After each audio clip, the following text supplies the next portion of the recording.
선생님 앞에서 선생님의 족보 이야기를 듣는데 정말 지루하고 뛰쳐나가고 싶었던 그런 경험이 있습니다. 족보라고 하는 것은 이제 대를 거슬러 올라가면서 내가 누구인가를 사실은 찾는 정체성의 문제가 족보 속에 담겨 있는 거거든요.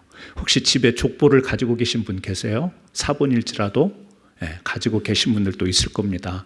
또 없는 분들이 아마 대부분일 거예요. 근데 그 족보를 갖는다라는 것은 우리 조상 중에 이런 인물이 있었다, 뭐 이런 것도 우리가 가질 수 있겠지만 나라고 하는 존재, 이 존재의 정체성을 그 족보로부터 우리가 찾게 되기 때문에 의미가 있는 것이죠. 저는 이제 오늘부터 역대상 말씀을 여러분과 몇 주 동안 나누려고 합니다. 지난번에 우리가 구약의 10계명 말씀을 쭉 살펴보면서 단순히 이 규례이며 하나님의 명령이며 우리가 계명으로서만이 아니라 오늘을 살아가는 우리들에게도 이 10계명의 의미는 살아있다. 그래서 우리가 신앙의 본질을 위해서는 그 10계명의 본질을 회복하는 신앙이 되어야 된다. 이것을 나눴는데요. 이제 쭉 이어지면서 이제 이스라엘의 역사 가운데에 이제 그 중간쯤, 다시 말하면 선조들에 이어서 이스라엘이 한 민족과 나라로서 왕들이 서게 되잖아요. 그 왕들, 많은 왕들이 북쪽 이스라엘과 남쪽 유다의 왕들이 이렇게 서게 됐는데 그 왕들의 이야기를 기록한 것이 열왕기상, 열왕기하예요. 그리고 거의 비슷한 인물들이 등장하면서 비슷한데 다른 이야기가 나오는 것이 바로 역대상, 역대하입니다. 그러니까 열왕기상과 열왕기하를 우리가 이제 열왕기서 이렇게 묶어서 이야기하고요. 역대상, 역대하를 역대기서 이렇게 분류를 하는데 성경 통독을 많이 하신 분들은 그 차이를 좀 알 수 있을 겁니다. 그리고 또 제가 언젠가 성경 공부에서 설교를 통해서도 말씀을 드린 것으로 기억하고 있습니다. 비슷해요. 인물들, 이스라엘의 왕이 등장하니까. 그런데 다른 점이 있어요. 뭐가 다르냐? 첫 번째는 기록 시기와 목적이 다르다라는 거예요. 열왕기상하는요, 언제 기록이 됐냐면 이스라엘이 나라를 바벨론에게 빼앗겨서 포로로 잡혀갔을 때 쓴 거예요. 그런데 이 역대기서는 이제 언제냐면 그 포로로 오랜 세월을 보낸 뒤에 다시 이스라엘로 귀환을 하고 그 귀환을 하고 나서 한참이 흐른 뒤에 기록이 됐기 때문에 시간상 차이가 꽤 있죠. 이 시간상 차이가 있다라고 하는 것은 열왕기서는 포로로 잡혀갔을 때 이스라엘의 상황이 반영이 된 거 아니에요? 왜 우리가 이렇게 하나님의 선택된 백성인데도 불구하고 나라를 망하게 되었는가? 나라가 망하게 됐는가? 그리고 우리는 포로로 잡혀오게 됐는가? 이 이야기를 하나님은 이 열왕기서를 통해서 쭉 기록하는 것이죠. 그래서 어떻게 보면 포로로 잡혀온 이스라엘의 정체성을 다시 한번 상기시켜주기 위해서 쓴 것이라고 한다면 역대상하는요, 포로로 붙잡혔다가 이제 돌아왔잖아요. 하나님의 은혜, 또 이방 나라의 왕들의 그 선의를 통해서 돌아왔습니다. 돌아와서 무너졌던 성벽을 재건하고 또 솔로몬의 그 화려했던 성전이 무너졌지만 수룹바벨이라고 하는 그 성전을 다시 짓게 돼요. 그래서 이제 회복이 되는 것 같은데 실상이 어떠냐? 성경을 보니까요, 너무너무 힘든 거예요. 하나님이 다시 우리를 회복시켜서 귀환하게 했으면 이스라엘에 돌아와서 정말 하나님의 복이, 정말 하나님의 은혜가 이런 것이구나 막 보면서 느끼면서 좋아해야 되는데 그런 상황이 안 된 거예요. 와서 보니까 이건 뭐지? 이런 생각과 마음이 이스라엘 백성들에게 드는 겁니다. 그래서 이스라엘 백성들의 마음속에는 지금도 여전히 하나님은 우리와 함께하고 있는가? 하나님은 정말 우리의 하나님인가? 이럴 정도로 너무너무 돌아와서 소망과 희망을 가지고 돌아왔는데 현실을 보니까 너무너무 힘든 거예요. 그러면서 이스라엘 백성들의 마음속에 그런 마음인 거예요. 여전히 하나님은 우리의 하나님인가? 우리와 함께 하시는 하나님인가? 이런 생각이 드는 이 이스라엘 백성들에게 하나님은 이 역대상하를 통해서 내가 너희의 하나님이라고 하는, 그래서 너희는 하나님의 백성이라고 하는 정체성을 다시 한번 각인시켜주기 위해서 역대상하를 기록했다라고 하는 이런 전제를 가지고 우리가 한번 이 말씀을 이제 들어가 보려고 합니다. 여러분, 이스라엘 백성들에게 스스로의 질문이, 적어도 하나님의 역사라고 한다면, 하나님께서 우리를 다시 돌려보냈다고 한다면, 우리가 기대하고 우리가 또 상상했던 것보다 훨씬 나은, 다시 말하면 복의 상황으로 그렇게 하나님이 전개를 시킬 것 같은데 그러지 않는다라는 것. 그래서 거기에 대한 답을 이스라엘 백성들이 현실을 보면서 스스로 못 내리잖아요. 여전히 하나님은 우리의 하나님인가? 이것을요, 현실을 보면서 답을 못 내리는 거예요. 그렇다, 그럼에도 불구하고 하나님이 우리의 하나님이다, 이런 답을 내리지 못하는 거예요. 왜? 너무 힘드니까. 막 의심이 생길 정도로 너무 힘드니까. 그래서 그 질문에 대한 답을 못 내리니까 이스라엘 백성들이요, 즉시 삶으로 연결이 되는 거예요. 어떻게 해요? 하나님의 영광으로 돌아왔지만 주신 또 사명도 있지만 이 정체성이, 이 하나님은 우리의 하나님인가, 이 질문에 대한 답을 못 내리니까요, 이 백성들이 계속해서 흐트러지는 겁니다.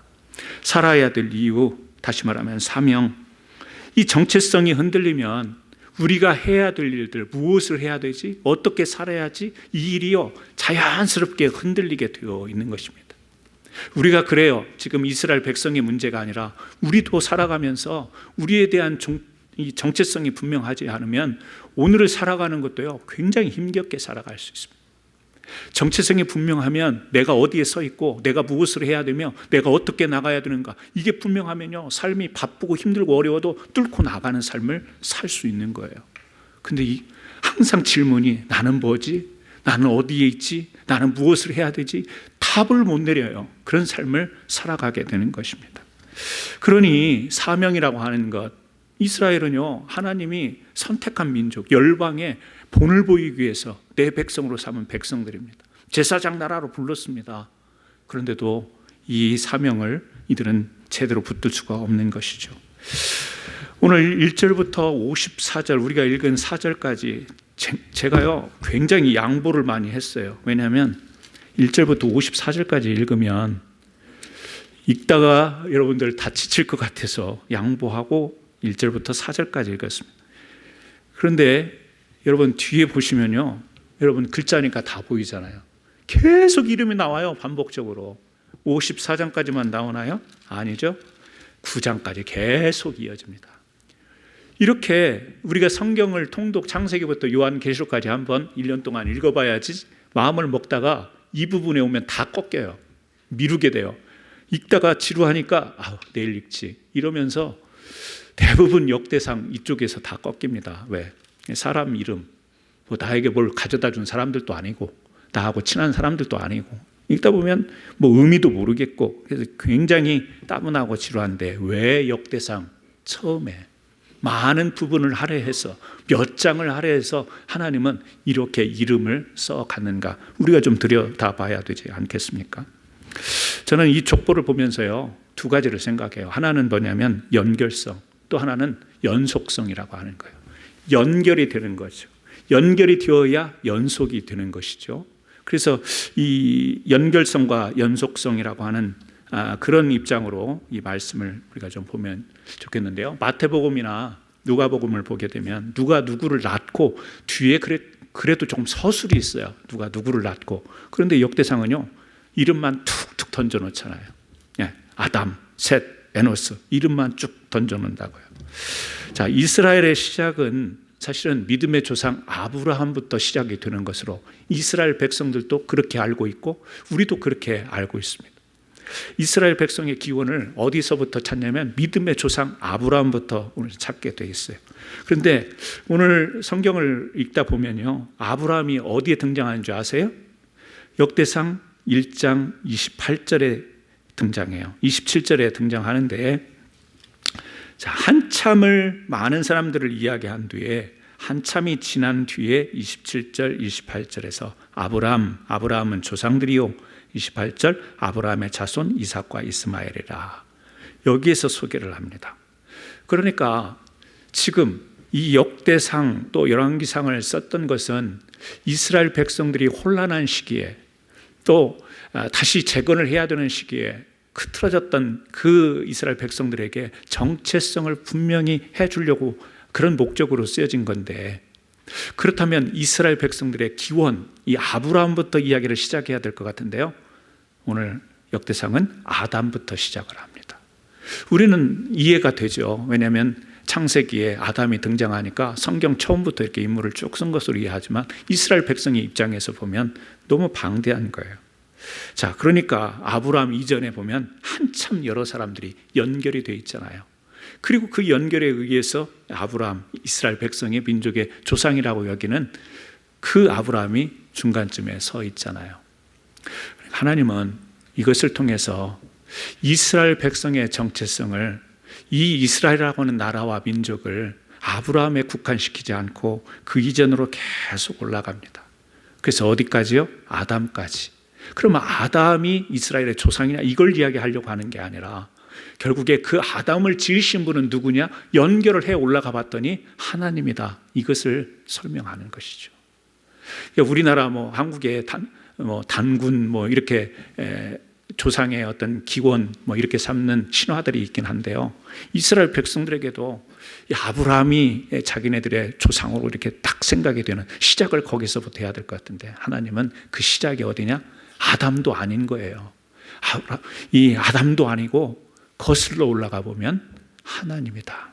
그러니까 이스라엘의 존재의 기원은 하나님이다. 이것을 설명하고 있는 것입니다. 우리가 하나님 백성 맞아? 하나님의 백성이라면 지금 이렇게 힘들어야 돼? 그런데 거기다가 우리가 하나님의 자녀가 맞아? 그런데 하나님은 족보를 통해서 분명하게 쐐기를 박는 것이죠. 너희들은 나로부터 시작된 민족이다. 나라다. 그것을 이야기를 하는 겁니다. 여기 읽다 보면요, 누가 등장하냐면 우리 잘 아는 누가 나오죠? 노아가 나옵니다. 4절에 보면 노아, 셈, 함, 야벳이 나옵니다. 노아는요 방주를 지었던 사람이에요. 홍수가 있었지만 방주를 오랫동안 지어서 그 가족이 건져냄을 받은 그런 사람입니다. 그러나 노아 그러면 그 시대를 상징해요. 어떤 시대였죠? 하나님께 심판받던 시대. 이 죄가 너무 많으니까 하나님이 홍수의 심판을 내릴 때 노아에게 방주를 지켜야 하는데 노아 그러면요 심판의 상징인 거예요. 자, 세상이 그렇게 죄로 말미암았습니다. 그리고 셈, 함, 야벳 그러면서 하나님은 그렇게 연결을 하는 거예요. 노아 시대에 죄가 많았는데 죄가 많으면 어떻게 돼요? 심판이 임하잖아요. 그래서 노아에 홍수가 일어났잖아요. 근데 홍수로 세상이 끝나버린 게 아니라는 거죠. 심판을 받아 죄가 있었고 심판이 있었지만 그것으로 이스라엘 역사가 끝나는 게 아니고 그것으로 이 세상의 역사가 끝나는 게 아니다. 비록 죄가 있었고 심판이 있었지만 계속 역사는 하나님의 큰 그림은 계속해서 연결되어서 이어진다. 이것을요 우리에게 이 족보를 통해서 이름 하나하나 속에 그런 의미를 담고 우리들에게 보여주고 있는 것입니다. 27절, 28절을 한번 보세요. 오늘은 성경을 좀 보셔야 됩니다. 27절, 28절을 보면 아까 이야기했던 아브라함이 이제 등장을 해요. 여러분, 아브라함의 자손은 누굽니까? 이삭과 이스마엘입니다. 이삭이 형입니까? 이스마엘이 형입니까? 갑자기 물어보니까 헷갈리죠. 이스마엘이 형이죠. 몸종을 통해서 난 아들입니다. 그런데 이름이 뒤바뀌어 나옵니다. 이삭과 이스마엘. 이스마엘은 아브라함과 사라의 실수를 의미하는 것이죠. 하나님이 나이가 많이 먹었음에도 열국의 아버지가 될 거라고 하는 이 약속과 더불어서 늙은 나이에 아들을 주시겠다고 하는데 그것을 기다리지 못했어요. 그것을 신뢰하지 못했습니다. 믿음의 조상이긴 하지만 그 사람에게도 실수가 있고요. 그 사람에게도 하나님의 신뢰를 잠깐 놓치는 그런 때가 있었어요. 자, 여기서 아브라함이 등장하는데 이삭과 이스마엘의 이름이 등장하는데 뭘 보여주죠? 사람의 믿음이 약간 흔들리고 생각이 그리고 또 몸종인 여종을 통해서 아들을 낳겠다라고 하는 방법이 잘못됐어요.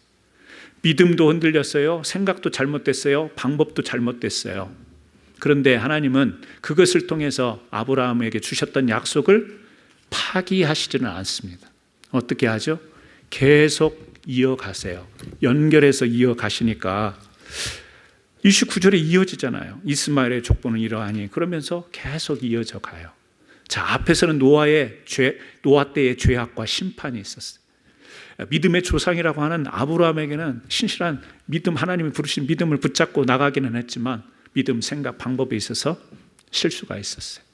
그럼에도 불구하고 하나님은 하나님의 역사를, 이스라엘이라고 하는 이 공동체를 어떻게 이끌어 가시는가, 멈추지 않으시고 연결해서 연속적으로 가게 하셨다라고 하는 것, 이것을 우리는 보게 됩니다. 여러분, 이 족보를 통해서 바로 이처럼 하나님은 어떤 시대의 사건을 굴하지 않고 계속해서 이어가시는 하나님. 그렇다고 한다면 이스라엘이라고 하는 나라, 이스라엘이라고 민족, 지금 우리가 바벨론에게 나라를 빼앗겼고 거기에서 그냥 주권을 잃어버린 백성으로 살다가 지금 돌아왔는데, 돌아와서도 보니까 다른 사람들이 살고 있고 이방 사람들은 기세가 등등하여 어떻게 하면 또 이스라엘을 덮칠까, 그런 생각을 하고 있는 이런 상황 속에서, 그런 상황 속에서 이스라엘은 끝나지 않는다. 너희들이 비극적으로 생각하고 절망적으로 생각하는 그 상황으로 이스라엘은 끝나지 않는다. 이것을 상기시켜주는 이 족보의 말씀을 지금 시작으로 열고 계시는 것 아니겠어요? 또 하나, 우리는 이 족보를 통해서 여전히 하나님의 백성이 맞는가, 다시 말하면 하나님이 선택한 선민, 자신들은 역사적으로 봤을 때 분명히 하나님께 선민, 지금도 그렇잖아요. 선민의식이 있는데, 그런데 보니까 자기네들은 아무것도 아닌 것 같아요. 무슨 하나님이 우리를 택해서, 우리를 택하셨다면 이렇게 초라한 모습으로 이렇게 추락을 시킬까. 그런데 10절 말씀을 우리가 좀 다시 보게 되면요, 10절에 누가 등장하냐면요, 니므롯이라는 사람이 등장을 해요. 함의 후손인데요. 같이 읽어볼까요? 구스가 또 니므롯을 낳았으니 세상에서 첫 영걸이며. 굉장히 짧지만 이름만 툭툭 던지는데 이 니므롯에게는 좀 부가 설명을 하잖아요. 뭐라고 이야기하냐면 세상에서 첫 영걸이다. 그러니까 성경에서 세상 그렇게 표현했을 때는 여러분 어떤 의미인 줄 아시죠?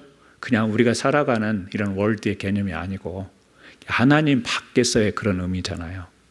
그러니까 니므롯이라는 사람은 이 하나님의 신앙, 이 신앙의 중심에서 영웅이 아니고요, 세상에서 영걸이다. 세상에서 파워 있는 사람, 세상에서 권력 있는 사람, 세상에서 높은 자리 힘께나 쓰는 그런 사람의 대표가 바로 니므롯이었다라고 하는 거예요. 이 족보 이야기를 하면서 이런 사람을 성경의 중간에 톡톡 끼워 넣습니다. 그런데 이 니므롯이라고 하는 사람이 하나님 백성의 중심에 서 있거나 하나님 역사에, 하나님이 그리시는 그림의 중심에 서 있는 사람인가? 아니라는 거예요. 그럼 누가 하나님 앞에 중심에 서는 인물인가? 17절을 한번 보실까요? 17절에 보면 셈의 자손은 그러면서 쭉 이야기해요. 엘람과 아스로와 악삭과 룻과 아람과 우스와 홀과 메색이라 그러면서요. 17절에 여러 이름이 나오는데 18절에 딱 나오는 이름이 있어요. 아르박삿. 우리 좀 익숙하지 않은 이름이에요. 아르박삿. 자, 니므롯과 아르박삿은 비교가 되어지는 인물이라고 할 수 있습니다. 어떻게 보면 니므롯이 더 유명한 사람일 수 있습니다. 세상에서 정말 힘께나 쓰는 사람이었기 때문에. 아르박삿은요, 별 이야기가 나오지 않아요. 그런데 셈의 자손을 대표하는 이름으로 지금 등장을 하고 있습니다. 이스라엘 백성들은 셈의 계통을 통해서 하나님이 계속해서 그 계보를 이어가요. 다시 말하면 선민을 삼으시고 하나님이 그 백성들에게 약속을 주시고 하나님이 그 구원의 세계를 열어가는 것이 이 셈의 계손을 통해서 이어가는데, 그 가운데 아르박삿이 등장해요. 그러니까 세상에서는 유명하지 않을 수 있어요. 세상에서는 이 영웅이 아니에요. 영걸이 아닐 수 있어요. 오히려 세상에서는요, 니므롯이 더 화려한 조명을 받고 있는 사람일 수 있어요. 그런데 성경은 누구를 조명하느냐? 아르박삿을 조명하고 있다라고 하는 것이죠. 왜 그렇죠? 하나님의 역사는요, 하나님께서 부르신 백성들을 통해서 이어가시는데 그 백성들은 언약 백성이거든요. 하나님이 약속을 부르시고 그들에게 약속을 주시고 그 약속을 실현하도록 노력하지만 하나님께서 그렇게 이끌어 가시는 삶을 살게 하시니까. 그래서 여러분, 우리는 세상에서 정말 초라하게 느낄 때가 있어요. 여러분은 결코 초라하지 않은 분들이잖아요. 살아가시면서 나름 정말 살아오셨고 나름 여러분의 커리어가 있어요. 또 앞으로 살아갈 때 비전도 있고 꿈도 있는 우리 젊은 세대도 있습니다. 우리 청년들도 있고요. 우리가 세상에서 그렇게 초라하게 살아갈 이유가 없는 것 같은데 살다 보면 그런 때가 오더라고요. 정말 내가 이런 사람이 아닌데